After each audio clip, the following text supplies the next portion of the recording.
स्वागत है बच्चों आप सभी का अपनी इस मैथमेटिक्स के ऑनलाइन क्लासेज में।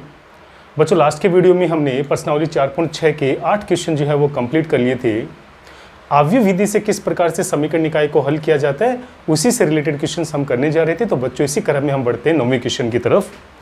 क्वेश्चन नंबर 9 में भी बच्चों यहाँ पे आपको एक समीकरण निकाय दिया हुआ है जिसमें दो चर राशियाँ x और y यूज की गई हैं।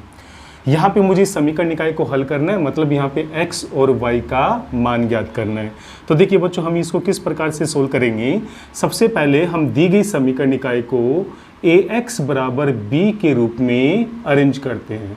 तो ax बराबर b के रूप में जब अरेंज करेंगे तो बच्चों यहाँ पे जो a होगा वो चरों के गुणांकों से संबंधित अवयव होता है। तो यहाँ पर अवयव ए का जो मान होगा वो यहाँ पर उसमें अवयव कौन कौन से आएंगे बच्चों। यहाँ पर आएगा 4 माइनस का 3 प्लस का 3 और माइनस का 5। और x आप जानते हैं बच्चों यहाँ पे जो x है वो चरों से संबंधित अवयव होता है और b जो होता है वो अचर राशियों का अवयव होता है। देखिए बच्चों यहाँ पे आपको अच्छे से पता है कि जब आप यहाँ पर चर राशि x और y का मान निकालेंगे इसके लिए आपको कौन सा फॉर्मूला यहाँ पे यूज करना पड़ता है। x इक्वल्स टू में a inverse b, x equals to में a इनवर्स b, ये फॉर्मूला हमें यूज करना पड़ता है। अर्थात बच्चों मुझे इस अवयव a का क्या निकालना होगा, प्रतिलोम निकालना होगा। तो बच्चों अवयव a का प्रतिलोम किस प्रकार से निकलेगा आप अच्छे से जानते हैं। a इनवर्स इक्वल्स टू होता है यहाँ पे एडजॉइंट a अपॉन में डिटर्मिनेंट्स ऑफ a, और इसको मैं डाल देता हूँ समीकरण नंबर 2। बच्चों सबसे पहले हम इस अवयव के सारणिक का मान निकालेंगे और अगर वो सारणिक का मान 0 के बराबर नहीं आता है तभी ये चीज़ फाइनल होती है कि यहाँ पे x और y के मान निकल सकते हैं, अदरवाइज यहाँ पे x और y के मान नहीं निकाल सकते। हालांकि फॉर्मूले में भी सारणिक a का मान हमें जरूरत पड़ेगी, उसके बाद हम निकालते हैं एडजॉइंट a। तो बच्चों सबसे पहले दिए गए अवयव a के सारणिक का मान मैं निकालूंगा। तो बच्चों इसका हमें प्रसार करना होगा। यह आ जाएगा आपके पास माइनस का 20, यह आ जाएगा आपके पास माइनस का 20 और माइनस माइनस प्लस का 9, यानी कुल मिलाकर आने वाला है माइनस का 11, which is not equals to 0। इसका मतलब ये हुआ बच्चों कि इस समीकरण निकाय का हल जो है वो निकाला जा सकता है, अद्वितीय हल हमें प्राप्त हो सकता है। अब देखिए बच्चों इसी क्रम में हमें निकालना होता है यहाँ पे एडजॉइंट है, और आपको अच्छे से पता है कि दो कोटि के अवयव का एडजॉइंट हम किस प्रकार से निकाल सकते हैं। तो बच्चों मैं यहाँ पे डायरेक्ट विधि यूज कर रहा हूँ। यहाँ पे जो मुख्य विकर्ण है इसके अवयवों को चेंज करूंगा तो ये हो जाएगा यहाँ पे माइनस का 5 और प्लस का 4, और जो दूसरा विकर्ण है उसके साइन चेंज करेंगे तो ये हो जाएगा यहाँ पे प्लस का 3 और यहाँ पर आने वाला है बच्चों माइनस का 3। तो इस प्रकार से हम यहाँ पे दिए गए अवयव ए का एडजॉइंट भी निकाल सकते हैं। अब देखिए बच्चों यहाँ से समीकरण नंबर 2 से a इनवर्स की कैलकुलेशन कैसे करेंगे। समीकरण नंबर 2 से जब a इनवर्स निकालेंगे बच्चों तो यहाँ पर हमें क्या करना होता है, सारणिक अवयव a की जो सारणिक का मान आया था -11, उसका एडजॉइंट a के प्रत्येक अवयव को विभाजित करना होता है। तो देखिए बच्चों -11 को हम बाहर ही रखेंगे, तो इस अवयव में -11 का भाग देंगे तो बाहर तो आएगा माइनस का 1/11, और यहाँ पर आपके पास एडजॉइंट a अवयव आ जाएगा जो आपके पास दिया हुआ है -5 3 -3 और 4। जैसे a इनवर्स प्राप्त करेंगे तो बच्चों यहाँ पे हम लोग x की वैल्यू प्राप्त करने के लिए a इनवर्स को हमें किससे मल्टीप्लाई करना होगा, b से। तो देखिए बच्चों यहाँ पे x बराबर, चूंकि x बराबर होता है a इनवर्स b, तो यहाँ पे x का बच्चों सीधा सा मतलब होता है कि चरों का अवयव। तो यहाँ पे चर राशियाँ कौन कौन सी हैं, x और y। उसके बाद में a इनवर्स हम निकाल चुके हैं। a इनवर्स हमें दिया हुआ है -1/11, और यहाँ पर आपके पास माइनस का 5 प्लस का 3 माइनस का 3 और 4, तो ये तो हो जाएगा यहाँ पे a इनवर्स, और इसको मुझे गुणा करना है b से। तो b आप अच्छे से जानते हैं कि b जो होता है बच्चों वो अचर राशियों का अवयव होता है, यानी कि 3 और 7 इसके अवयव होंगे। अब देखिए बच्चों इसको आगे सोल्व करेंगे तो अपने पास क्या आएगा, x y माइनस का 1/11, और इसको आपस में गुणा करेंगे तो पहली पंक्ति पहला स्तंभ, तो यहाँ पर आएगा माइनस का 15 प्लस का हो जाएगा 21, ये हो जाएगा बच्चों माइनस का 9 प्लस का 7 चौके 28। तो इसको आगे सोल्व करेंगे तो अपने पास आएगा माइनस का 1/11, और 21 में से 15 घटाएंगे तो 6, और 28 में से 9 घटाएंगे बच्चों तो यहाँ पर आने वाला है 19 प्लस का 19। अब 1/11 यानी इस 11 का -11 का भाग जब अंदर वाले अवयवों को देंगे तो बच्चों अपने पास यहाँ पर आएगा x y इक्वल्स टू, यहाँ पर हो जाएगा माइनस का 6/11, और यहाँ पर हो जाएगा -19/11। अवयवों की समानता के संदर्भ में जब हम लोग यहाँ पे संगत अवयवों को समान करेंगे तो x की वैल्यू आ जाएगी -6/11 और जो y की वैल्यू है वो आएगी -19/11। तो बच्चों यहाँ पे हमने अवयव विधि से इस समीकरण निकाय का हल x बराबर -6/11 और y बराबर -19/11 के रूप में प्राप्त कर लिया। तो बच्चों आसान क्वेश्चन है, बस यहाँ पे विधि जो है उसको आपको ध्यान में रखना है, क्रमबद्ध तरीके से आपको इसको सोल्व करना है। अभी हम बढ़ते हैं क्वेश्चन नंबर 10 की तरफ। क्वेश्चन नंबर 10 में भी देखिए बच्चों, आपको यहाँ पे दो चरों के अंदर समीकरण निकाय दिया हुआ है और यहाँ पर आपको x और y की वैल्यू निकालनी है। विधि कौन सी यूज करनी है? अवयव विधि। तो बच्चों तरीका बिल्कुल वही होगा। सबसे पहले हम दिए गए समीकरण निकाय को ax बराबर b के रूप में लिखते हैं और ax बराबर b के रूप में लिखने पर आपको अच्छे से पता है कि जहाँ a का जो मान है वो चरों के गुणांकों का अवयव होगा, यानी ये हो जाएगा 5, 2, 3 और 2। x जो होगा बच्चों वो चर राशियों का अवयव हो जाएगा। यहाँ पे दो चर राशियाँ यूज की गई है, x और y। और यहाँ पर जो b अवयव होता है बच्चों वो होता है अचर राशियों का अवयव, यानी कि 3 और 5। अब देखिए बच्चों, यहाँ पे सबसे पहले आपको अवयव a के सारणी का मान निकाल कर ये चेक करना होगा कि समीकरण निकाय का हल संभव है या नहीं है। तो जब अवयव a के सारणी का मान निकालेंगे तो हमें यहाँ पे प्रसार करके ये तय करना होगा कि इसका मान संभव है कि नहीं है। तो देखिए बच्चों, यहाँ पर आएगा 5 2 10 -6 बराबर में आएगा 4 which is not equals to 0। इसका सीधा सा मतलब है कि यहाँ पे समीकरण निकाय का अद्वितीय हल जो है वो प्राप्त किया जा सकता है। एडजॉइंट कैसे निकालेंगे बच्चों? हर बार हम यहाँ पे डायरेक्ट निकालते हैं, लेकिन इस बार डायरेक्ट नहीं निकालेंगे। तो कैसे निकालने होंगे आपको पता है कि एडजॉइंट एज होता है वो सह गुणनखंड अवयव का प्रावर्त होता है, यानी इसमें आएगा a11 a12, यहाँ पर आएगा a21 और यहाँ आएगा a22 और ये हो जाएगा इसका ट्रांसपोज। तो देखिए बच्चों, a11 कैसे यहाँ पे आप लोग फाइंड आउट करेंगे? a11 इक्वल्स टू होता है -1 की पावर 1 + 1, यहाँ पर हो जाएगा 2 और यहाँ पर 1 1 के सापेक्ष जो अवयव बचेगा बच्चों वो पंक्ति और स्तंभ को छोड़ेंगे तो यहाँ पर आने वाला है +2। तो सोल्व करने पे यहाँ पे आएगा +2। a12 की बात करेंगे बच्चों तो ये हो जाएगा -1 की पावर 2 और 1 हो जाएगा यहाँ पे 3 और 1 2 का जो अवयव है वो 2 है। इसके सापेक्ष जब पंक्ति और स्तंभ को छोड़ेंगे तो यहाँ बचने वाला है 3, -1 की घात 3 का मान माइनस आएगा तो बाहर हो जाएगा माइनस और ये रहेगा 3 यानी -3। a21 की जब वैल्यू निकालेंगे बच्चों तब भी यहाँ पे -1 की जो पावर है वो आ जाएगी 3 और a21 वाला जो अवयव है वो 3 है। इसके सापेक्ष जब पंक्ति और स्तंभ को छोड़ेंगे तो इसका मान हो जाएगा यहाँ पे 2। तो यहाँ पे लिखना होगा 2 और -1 की घात 3 चूंकि नेगेटिव वैल्यू देगी तो यहाँ पे इसका मान आ जाएगा -2। और लास्ट हम निकालने वाले यहाँ पे a22, तो a22 का मतलब -1 की घात 4, 2 और 2 कितनी होती है 4 और a22 का भी यहाँ पे 2 है तो इसकी पंक्ति और स्तंभ को छोड़ेंगे तो यहाँ पर आने वाला है 5। तो कुल मिलाकर यहाँ पे आएगा +5। तो देखिए बच्चों, यहाँ पे समीकरण नंबर 1 से हम एडजॉइंट ए किस प्रकार से निकालेंगे? एडजॉइंट ए यहाँ पे आप सहगुणनखंड की वैल्यूज रखेंगे तो ये आ जाएगी आपके पास 2 -3 -2 और +5 और हमें निकालना है इसका ट्रांसपोज। तो अपने पास आएगा 2 -3, ये तो बन जाएगा पहला स्तंभ और जो दूसरी पंक्ति है -2 और 5 ये बन जाएगी दूसरा स्तंभ। तो इस प्रकार से बच्चों हम यहाँ पे एडजॉइंट ए निकाल सकते हैं। सारणिक ए का मान हम पहले निकाल चुके हैं और अब हम यहाँ पे निकालने वाले हैं ए इनवर्स। तो इसका फॉर्मूला आप भली भांति जानते हैं कि एडजॉइंट ए को आपको डिटर्मिनेंट्स ऑफ ए से डिवाइड करना है। तो देखिए बच्चों, यहाँ पे ए इनवर्स इक्वल्स टू क्या आएगा? एडजॉइंट ए जो आपने निकाला है इसको आपको कौन सी राशि से भाग देना है? इसको आपको 4 से भाग देना है। तो बच्चों यहाँ पे बाहर तो जाएगा 1/4 क्योंकि 4 जो है वो अवयव ए के सारणी का मान होगा और जो एडजॉइंट ए है वो अभी हमने निकाला था उसके अवयव हैं 2 -2 -3 और +5।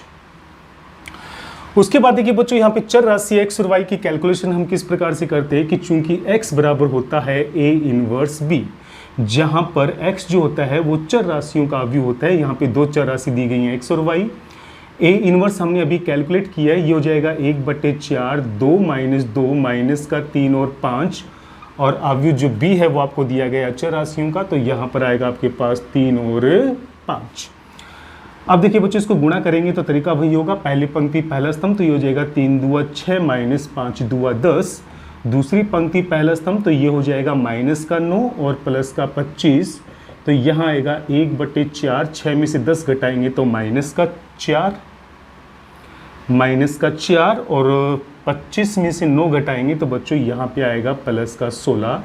और अवयव के दोनों अवयवों को जब 4 से विभाजित करेंगे तो अपने पास आने वाला है यहाँ पर -1, 4 को -4 से विभाजित करेंगे तो -1, 16 को 4 से विभाजित करेंगे तो ये हो जाएगा प्लस का 4। और जब संगत अवयवों की तुलना करेंगे तो x का मान आएगा -1 और y की वैल्यू आएगी प्लस का 4। तो बच्चों ये जो तरीका है वो अपने आप में पूर्ण तरीका होगा इस क्वेश्चन को करने का, क्योंकि हमने यहाँ पे एडजॉइंट ए जो है वो डायरेक्ट नहीं निकालकर विधिवत तरीके से निकाला है, और इसी प्रकार से आपको एग्जाम में करके भी आना है, तभी आपको इस प्रकार के क्वेश्चंस में पूरे मार्क्स मिल पाएंगे। तो बच्चों आसान क्वेश्चन है। अभी हमने यहाँ पे 2 चरों के रैखिक समीकरण को सोल्व किया है। अभी हम बढ़ते हैं कि 3 चरों के रैखिक समीकरण को किस प्रकार से सोल्व किया जाएगा। क्वेश्चन नंबर 11 देखिए बच्चों, यहाँ पे 3 चर राशियों के समीकरण निकाय आपको दिए गए हैं। यहाँ पे जो तीसरे समीकरण है उसमें केवल y और z के ही चर राशियाँ दी गई, यहाँ पे आपको x नहीं दी गई। तो मैंने आपको बताया था कि जब किसी चर राशि का गुणांक यहाँ पे नहीं दिया गया हो तो आप उसका गुणांक 0 लेकर उस चर राशि की पूर्ति कर सकते हैं। तो यहाँ पर ये समीकरण बनेगी 0x + 3y - 5z = 9। तो बच्चों इसका सॉल्यूशन हम किस प्रकार से करेंगे? तरीका बच्चों बिल्कुल वही होगा जो हमने 2 चर राशियों के केस में किया था। सबसे पहले यहाँ पर दी गई समीकरण निकाय को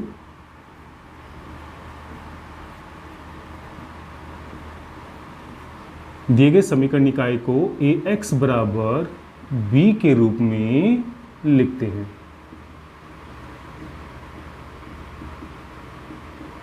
जहां a होता है बच्चों चर राशियों के गुणांकों का अवयव। तो आप देखेंगे चर राशि x y z के गुणांकों का अवयव यहाँ पर क्या आने वाला है? 2 + 1 + 1, यहाँ पर आएगा 1 - का 2 - 1, यहाँ पर हो जाएगा 0 + का 3 और माइनस का 5। x जो होगा बच्चों, x होता है यहाँ पे चर राशियों का अवयव। तो यहाँ पे 3 चर राशि दी गई है x y और z। और बात करें यहाँ पे अवयव b की, तो बच्चों यहाँ पे जो अवयव b है वो अचर राशियों का अवयव है और वो दिया हुआ आपको 1, 3/2 और प्लस का 9। तो देखिए बच्चों यहाँ पे बिल्कुल तरीका यही होगा। सबसे पहले आपको अवयव a के सारणी का मान निकालना होगा और इससे ये कन्फर्म हो जाएगा कि इस अवयव में x y z की वैल्यू निकल सकती है या नहीं निकल सकती, अर्थात इस समीकरण निकाय का हल संभव है या नहीं है। तो देखिए बच्चों जब हम इसका प्रसार करेंगे पहली पंक्ति के सापेक्ष, तो यहाँ पे आएगा आपके पास 2, तो 2 की पंक्ति और स्तंभ को छोड़ेंगे तो उपसारणी का मान आएगा बच्चों यहाँ पे 10 और प्लस का 3। उसके बाद में -1, इस +1 को हम लोग नेगेटिव साइन के साथ लेंगे तो यहाँ पे आएगा -1। जब इसकी पंक्ति और स्तंभ को छोड़ेंगे बच्चों तो यहाँ पर आएगा आपके पास -5 और प्लस में आएगा 0 और उसके बाद में आएगा यहाँ पर प्लस का 1। तो पंक्ति और स्तंभ को छोड़ेंगे तो यहाँ पर आ जाएगा 3 - 0। सोल्व करने पे 10 और 3 13, 13 2 हो जाएगा बच्चों यहाँ पे 26। यहाँ पे -5 को -1 से गुणा करेंगे तो प्लस का 5, 3 को 1 से गुणा करेंगे 3, तो बच्चों कुल मिलाकर यहाँ पर आ जाएगा आपके पास 5 और 3 8, 8 में 26 को जोड़ेंगे तो 34 which is not equals to 0। तो आप देख सकते हैं बच्चों यहाँ पे सारणिक a का जो मान है वो 34 आया है, यानी कि 0 के इक्वल नहीं है। इसका मतलब दिया गया समीकरण निकाय संगत है और इसका अद्वितीय हल जो है वो प्राप्त किया जा सकता है। अब देखिए बच्चों यहाँ पे हम निकालेंगे एडजॉइंट a। क्या निकालने वाले हैं यहाँ पे? Adjoint a। तो बच्चों 3 कोटि का एडजॉइंट किस प्रकार से निकलता है? ये भी सह गुणनखंड अवयव का परावर्त होता है। तो इसमें अवयव आएंगे a11, a12, a13, a14, a21। क्या आएगा बच्चों यहाँ पे? a21, ये हो जाएगा यहाँ पर a22, ये हो जाएगा a23, यहाँ पर आएगा a31, ये हो जाएगा a32, यहाँ पर आएगा a33 और इसका हमें क्या लेना होता है? परावर्त। अब देखिए बच्चों यहाँ पे a11 और a12 इन सब की वैल्यू जो हम यहाँ पे कैलकुलेट कर सकते हैं। तो देखिए बच्चों यहाँ पे a11 की वैल्यू क्या आएगी? a11 का मतलब होगा बच्चों -1/2 और इसकी जो उपसारणी का इसका मान बच्चों अपने पास क्या आएगा?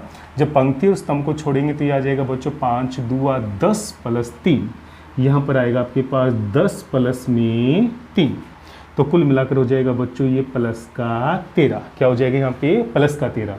A12 की बात करें बच्चों तो ये आ जाएगा -1 की घात हो जाएगी 3, क्योंकि 2 और 1 होता है 3। 12 का अवयव यहाँ पे 1 है, तो इसके सापेक्ष उपसारणी का मान क्या आएगा, पंक्ति स्तंभ को छोड़ेंगे तो ये आएगा बच्चों -5 और +0, यानी कुल मिलाकर यहाँ पर आएगा -5, लेकिन बाहर भी एक माइनस का साइन आएगा, तो कुल मिलाकर ये बन जाएगा +5। A13 की बात करें बच्चों तो यहाँ पर आएगा -1 की घात 4, 3 और 1 हो जाएगा 4, और 13 का अवयव यहाँ पे +1 है, इसके सापेक्ष उपसारणिक हो जाएगी जब पंक्ति और स्तंभ को छोड़ेंगे तो ये हो जाएगा यहाँ पे 3, यहाँ पर ये हो जाएगा 3 +0, तो कुल मिलाकर आएगा आपके पास +3। अब देखिए बच्चों यहाँ पर आपके पास आएगा A21 का मतलब होता है -1 की पावर 3, A21 का मतलब हो गया -1 की पावर 3, और A21 का भी यहाँ पे +1 है, इसके सापेक्ष जब स्तंभ और पंक्ति को छोड़ेंगे तो ये आएगा -5 और -3, तो यहाँ पर आएगा -5 और -3, तो कुल मिलाकर अंदर तो आएगा -8, बाहर भी माइनस का चिन्ह आएगा, तो टोटल हो जाएगा ये +8।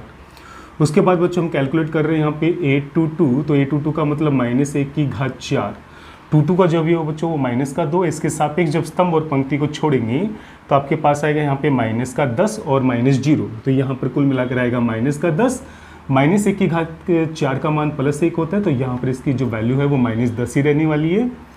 A23 का मतलब हो जाएगा -1 की घात 5, और इसकी जो उपसारणी का मान होगा वो देखते हैं क्या आएगा, -1 के सापेक्ष जब पंक्ति और स्तंभ को छोड़ेंगे तो ये आ जाएगा 3 दूआ 6, कितना आएगा बच्चों यहाँ पे 3 दूआ 6 -0, यानी 6 ही आने वाला है, और घात जो है -1 के ऊपर एक विषम संख्या है तो बाहर माइनस का साइन लगेगा, तो A23 की वैल्यू हो जाएगी -6। अब बच्चों हम कैलकुलेट करेंगे यहाँ पे A31, तो A31 का मतलब होगा -1 की घात 4, और 31 का भी 0 है, इसके सापेक्ष जब स्तंभ और पंक्ति को छोड़ेंगे तो उपसारणी का मान आएगा -1 और +2, यहाँ पर आएगा -1 और +2, सोल्व करने पे +1 ही आएगा, बाहर भी प्लस का साइन आएगा, तो कुल मिलाकर +1 इसकी वैल्यू हो जाएगी।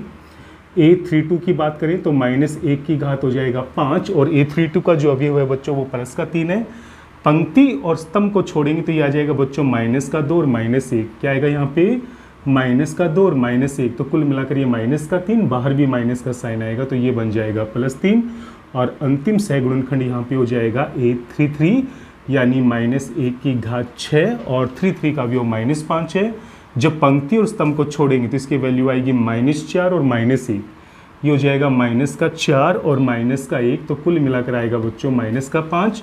तो यहाँ पे जो अवयव A का एडजॉइंट होगा बच्चों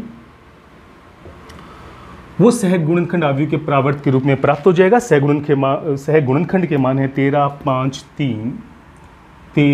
5, 3। उसके बाद में यहाँ पर आएगा बच्चों 8 -10 -6 1 3 और -5, और हमें निकालना है इसका प्रावर्त। तो देखिए बच्चों अपने पास क्या आएगा, यहाँ पे पहली पंक्ति पहला स्तंभ बनेगी तो ये हो जाएगा 13, 5, 3, 8 -10 -6, यहाँ पर आएगा 1, 3 और -5। तो बच्चों ये हो जाएगा अवयव A का एडजॉइंट। अब बच्चों हमें यहाँ पे कैलकुलेट करना है A इनवर्स। तो इनवर्स किस प्रकार से निकाला जाएगा आप अच्छे से जानते हैं। A इनवर्स का फॉर्मूला होता है एडजॉइंट A अपॉन में डिटर्मिनेंट्स ऑफ A। तो डिटर्मिनेंट्स A की जो वैल्यू है वो आई आपके पास 34, यानी इस अवयव को 34 से 34 से डिवाइड करना है। तो बाहर तो आएगा 1/34 और यहाँ पर आएगा 13, 8, 1, 5 -10 प्लस का 3, यहाँ पर आएगा 3 -6 और -5। A इनवर्स कैलकुलेट करने के बाद में बच्चों इस समीकरण निकाय का हल हम कौन से फॉर्मूले से निकालते हैं, चूंकि हम जानते हैं कि x बराबर होता है A इनवर्स B, जहाँ पे x का मतलब होता है चर राशियों का अवयव, ये हो जाएगा x, y और z। A इनवर्स हमने अभी भी कैलकुलेट किया, तो A इनवर्स की वैल्यू है 1/34 और इसमें हमें अवयव दे रखे हैं 13, 8, 1, 5 -10 प्लस का 3, 3 -6 -5 और इसको मुझे गुणा करना है अवयव B से। तो अवयव B में अवयव है 1, 3/2 और 9, चूंकि B जो होता है वो अचर राशियों का अवयव होता है। तो देखिए बच्चों जब इसको गुणा करेंगे आप, इसमें आपके पास आएगा 1/34, तरीका वही होगा, पहली पंक्ति पहला स्तंभ। तो 13 को 1 से गुणा करेंगे बच्चों, यहाँ पर 13 आएगा। 8 को 3/2 से गुणा करेंगे तो बच्चों 8 को 3/2 से गुणा करेंगे, 2 चौके 8, 4 तिये 12, यानी 8 को 3/2 से गुणा करने पे यहाँ पे आएगा 12 और 1 को 9 से गुणा करेंगे तो यहाँ आएगा 9। दूसरी पंक्ति पहला स्तंभ, तो बच्चों यहाँ पर आएगा 5 1 5, -10 को 3/2 से गुणा करेंगे तो 2 5 10, 5 3 15, यानी यहाँ पर आएगा -15। 3 को 9 से गुणा करेंगे बच्चों ये हो जाएगा +27। उसके बाद में तीसरी पंक्ति पहला स्तंभ, तो बच्चों यहाँ पर आएगा 3 1 3, -6 को 3/2 से गुणा करेंगे 2 3 6, 3 3 9, यानी यहाँ पर आएगा -9 और ये हो जाएगा -45, 9 5 45। और इसको जब आगे सोल्व करेंगे तो 1/34 और यहाँ पर क्या आएगा देखिए बच्चों, 13 में 12 जोड़ेंगे 25, 25 में जब 9 जोड़ते हैं तो यहाँ पर आएगा 34। 27 में बच्चों जब 5 जोड़ेंगे तो 27 और 5 होता है 32। ये काम कीजिए बच्चों, 5 में से 15 घटाएंगे तो -10, 27 में से 10 घटाएंगे तो यहाँ पर हो जाएगा 17 यानी कि 17। 3 में से 9 घटाएंगे -6 और -45 होते हैं -51। कितना हो जाएगा यहाँ पे -51। अब देखिए बच्चों इस अवयव में जब 34 का भाग देंगे तो आपके पास यहाँ पे चरों का अवयव किसके बराबर आएगा, x y z equals to में यहाँ पर आएगा बच्चों 34 में 34 का भाग देंगे 1, 17 में 34 का भाग देंगे तो बच्चों ये हो जाएगा 1/2 और -51 में 34 का भाग देंगे और 17 से कैंसिल करेंगे तो 17 3 51, -3 17 2 34, यानी -3/2। तो बच्चों कुल मिलाकर यहाँ पे जो आंसर आएगा वो आएगा x बराबर 1, y बराबर आएगा 1/2 और जो z का मान है बच्चों वो आ जाएगा -3/2। तो बच्चों इस प्रकार से तरीका बिल्कुल वही होगा, बस यहाँ पे 3 चर राशियों में आपको समीकरण निकाय दिया हुआ है, उसी तरह से सारणिक का मान, उसके बाद में उसका एडजॉइंट और A इनवर्स के फॉर्मूले से हम अवयव A का प्रतिलोम निकालेंगे और x equals to A inverse B वाले फॉर्मूले से हम चर राशियों x y z के मान निकालेंगे। तो बच्चों यहाँ पे काफ़ी आसान है और आगे का क्वेश्चन जो है बच्चों वो भी 3 चर राशियों के अंदर जो है आपको समीकरण निकाय दे रखी है और उसका सोल्यूशन निकालना है। तो बच्चों उम्मीद करता हूँ कि इस क्वेश्चन के ऊपर आप स्वयं प्रैक्टिस करेंगे और कल के वीडियो में वो क्वेश्चन भी हम लोग लेके आएंगे, लेकिन आज के लिए हम लोग इतना ही करेंगे। किसी भी प्रकार का कोई भी डाउट हो तो जरूर पूछिएगा। तब तक के लिए जय हिंद, जय भारत।